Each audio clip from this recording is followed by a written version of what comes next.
Y finalmente hoy se publicó en el boletín oficial la convocatoria al periodo de sesiones extraordinarias del Congreso de la Nación, que va a regir desde mañana 10 de diciembre hasta el martes 30 de diciembre. Son 20 días en el que el gobierno se propone tratar una agenda muy ambiciosa de temas, no por la cantidad, sino por la densidad de las discusiones que está planificando plantear. Ahí está el decreto que se conoció hoy, el 865, fue firmado el día viernes por el presidente de la Nación. Recordemos además, el presidente está arribando a Oslo en este momento y ayer ya se había ausentado del país, pero lo había dejado firmado el día viernes. Ahí en la convocatoria que advierte que es desde el día 10 hasta el 30 de diciembre. Y vamos a ver en dos plaquitas cuáles son los temas que el gobierno ya anticipa que va a tratar. Por un lado, proyectos que se conocen. El de presupuesto para el año que viene, que de hecho está en plena discusión.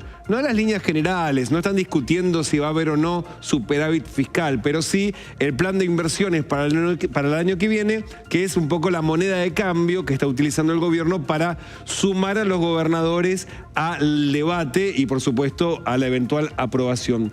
El segundo tema que ya está presentado, que es la ley de inocencia fiscal, lo hemos hablado algunas veces, es un proyecto que por un lado busca proteger a aquellos que depositan, que sacan plata del colchón y la blanquean sin que se esté formalmente en un blanqueo, para que se invierta la carga de la prueba, y si el Estado sospecha, la ARCA, la ex AFIP sospecha que hay evasión fiscal, no es el ciudadano, el contribuyente, el que debe demostrar que esos ingresos fueron legales, sino al revés. Es el Estado el que tiene que acusar y demostrar que no es de esa manera. Se invierte la carga de la prueba y es una novedad en la relación fiscal de los ciudadanos con el Estado. Y de hecho hay un tema también muy importante, que se amplían los límites para que un delito de evasión, para que la evasión se convierta en delito. Hoy, si evadiste 1,5 millones de pesos, 1,5 millones de pesos, eso ya se convierte en delito de evasión fiscal simple.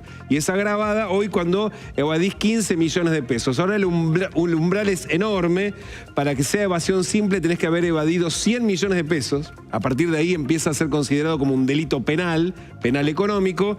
Y para que sea considerado un agravante la cantidad, lo que es la evasión, digamos, compleja, son 1.000 millones de pesos de evasión. Imagínate, es decir, bueno, desaparece el delito penal tributario, digamos. Estaba hablando solamente para un gran narco, el jefe recontra narco es el que tiene que, precisamente, puede ser acusado de evadir 1.000 millones de pesos en impuestos. Por lo tanto, la sensación es que con esto desaparece prácticamente la evasión agravada, es decir, ir muchos años preso por haber evadido impuestos. Y también, finalmente, la Ley de Compromiso Nacional para la Estabilidad Fiscal y Monetaria. Básicamente lo que prevé ese proyecto de ley es que ningún proyecto que se presente, que se debata en el Congreso, pueda aprobarse sin los recursos necesarios para su administración. Algo que ya está previsto en la Ley de Administración Financiera.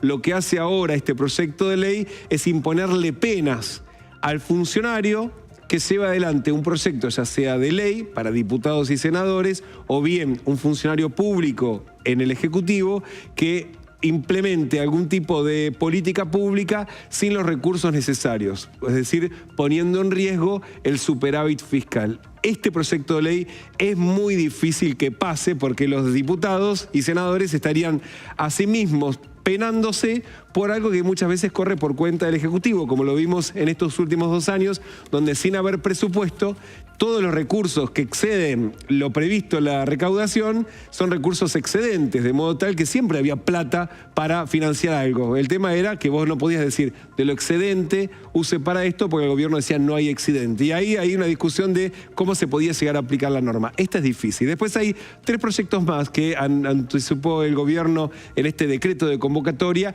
que no se han presentado. Uno es el proyecto de ley de modernización laboral. En un ratito vamos a estar hablando desde la Casa Rosada, porque hoy lo va a presentar el Consejo de Mayo. El otro es el de la reforma del Código Penal, algo de lo que Patricia Bullrich, que fue la que encaró esta reforma especialmente, viene hablando de los últimos meses, que ya hablamos esta semana, cuáles son algunos de los ejes que cambian. Habíamos dicho que endurece penas, por ejemplo, en materia vial, a aquellos que cometen incidentes que terminan con fallecidos habiendo estado bajo el efecto de drogas, alcohol. Hoy a veces funcionan como atenuantes, va a ser un agravante serio. Eso, también hay algunos cambios en las leyes para penalización de narcotráfico. Se amplía mucho el tipo penal, para también ampliar los años de cárcel para los mayores responsables de las organizaciones narco, y también se va a incluir el tema de la ley penal juvenil, ¿no? Lo que hemos hablado varias veces, cambiar la edad de imputabilidad de los menores. Y por otro lado también el proyecto de ley de adecuación del régimen de presupuestos mínimos para la preservación de los glaciares y del ambiente periglaciar. En esto hubo un anuncio por parte del jefe de gabinete, sin muchas precisiones, pero el gobierno dice que cuando se sancionó esta ley, que lo que hace no solamente proteger los glaciares continentales, sino también las áreas que rodean a los glaciares para precisamente preservar el agua dulce, o sea, que está en estado sólido, congelada, en el continente de la actividad minera. El gobierno dice que tiene...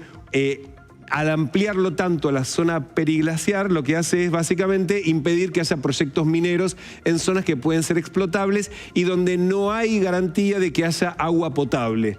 Entonces, por esto lo quiere cambiar para poder facilitar inversión minera y ampliar las zonas de explotación minera en la Argentina. Los defensores de la protección del medio ambiente dicen que ante la duda de si hay o no agua congelada a nivel del suelo, es mejor preservar y no precisamente perder agua potable que está en el espacio continental. Esto va a ser una discusión muy dura. Los que impulsan especialmente son los gobernadores de provincias mineras, Mendoza, San Juan, Catamarca, La Rioja, que son los que están impulsando estos proyectos. Ahí hay de distintos colores políticos, con lo cual uno se imagina que tiene el gobierno chances de avanzar con esto, pero los proyectos se van a conocer en las próximas horas cuando sean enviados al Congreso Nacional. Y decíamos, hoy se va a reunir el Consejo de Mayo a la 1:30 en Casa Rosada. Un ratito va a estar Alan Zurita contando precisamente cuál va a ser esta última reunión para la presentación como mínimo del proyecto le llama el gobierno, de modernización laboral, que va a ingresar por el Senado de la Nación. Hay que ver si hoy también se presentan otros de los proyectos que estaban en carpeta del Consejo de Mayo.